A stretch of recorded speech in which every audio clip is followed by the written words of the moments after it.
At this point, if you know anything about Stellar Blade, it's Eve. You might say that promotion for the game was entirely centered around her, which has been a pretty conflicting issue. The loudest voices have drawn the battle lines very clearly, gamers on one side and journalists on the other. It's a tale as old as time, or at least as old as outrage-fueled YouTube channels. But all of this controversy starts to feel a bit pointless once you play the game.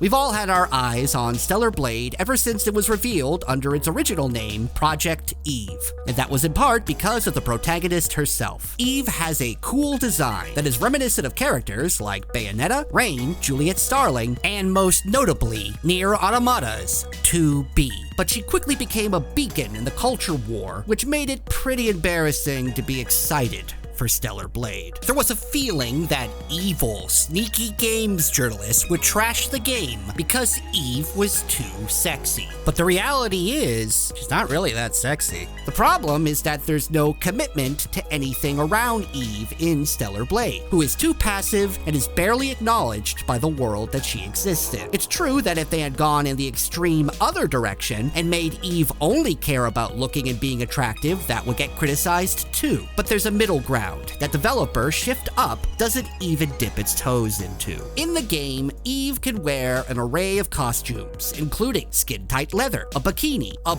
bunny one-piece, a cheerleader outfit, a latex magician outfit, and so on and so forth. Add to that the jiggle physics and the ability to shorten her ponytail to allow you to ogle her design uninterrupted, and it soon becomes clear that Eve is a character that is designed to be attractive. But she seems entirely unaware of this, and nothing in the world even suggests that she's attractive. The game doesn't need a complex romantic arc, but the characters listed at the start are all acutely aware that they're dressing provocatively and have a personality to match. Eve has no personality to speak of. She helps people out, so maybe you could call her nice, but she's also often cold and blunt in conversation, due to her having no thoughts in her head beyond fulfilling the next objective. There's no sense of personhood or ownership from Eve. The type of outfits that she wears require extreme levels of confidence and self-assuredness. But Eve doesn't radiate this kind of confidence. She's not shy, as that would also mean needing to feel vaguely real and having emotions beyond "I want to head to this next quest marker." It's not even a steely, stoic determination that drives Eve forward without the need for frivolous feelings. She's just a blank slate. She's tofu